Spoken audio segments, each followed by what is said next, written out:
بسم اللہ الرحمن الرحیم نحمدہ و نصلی علی رسولہ الکریم اما بعد۔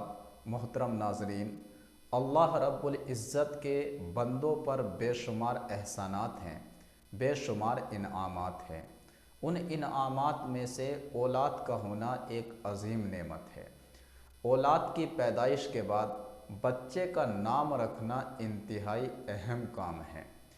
اللہ رب العزت کی طرف سے اس عظیم نعمت کو پانے کے بعد نو مولود کا عمدہ اور اسلامی نام رکھنا بھی بارگاہ الہی میں شکر کرنے کا ایک انداز ہے۔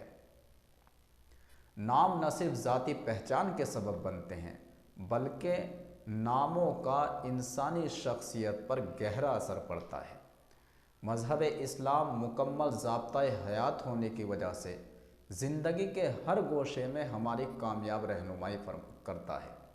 اسلامی روایات سے تعلق رکھنے والوں کی یہ کوشش ہوتی ہے کہ وہ اپنے بچوں کے نام ایسے رکھیں کہ ان ناموں سے خالق حقیقی اللہ رب العزت اور محسن انسانیت محمد مصطفیٰ صلی اللہ علیہ وسلم کے ساتھ عقیدت اور وابستگی کا اظہار ہو۔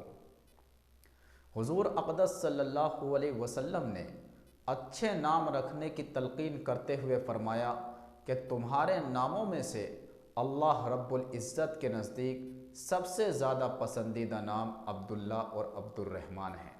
لہذا مسلمان والدین کی ذمہ داری ہے کہ وہ اپنے بچوں کے ایسے نام رکھیں کہ وہ نام اچھے ہوں اور ان کے معنی بھی اچھے ہوں اور وہ اسلامی نام ہوں، کیونکہ حضور اقدس صلی اللہ علیہ وسلم نے اچھے نام رکھنے کی تلقین فرمائی۔ آپ صلی اللہ علیہ وسلم جب بھی کسی کا برا نام دیکھتے یا برا معنی والا نام دیکھتے یا ایسے نام دیکھتے کہ جس کا کوئی معنی ہی نہیں ہے یا شرکیہ نام دیکھتے تو فوراً اس نام کو بدل کر اچھا سا نام رکھ دیتے تھے۔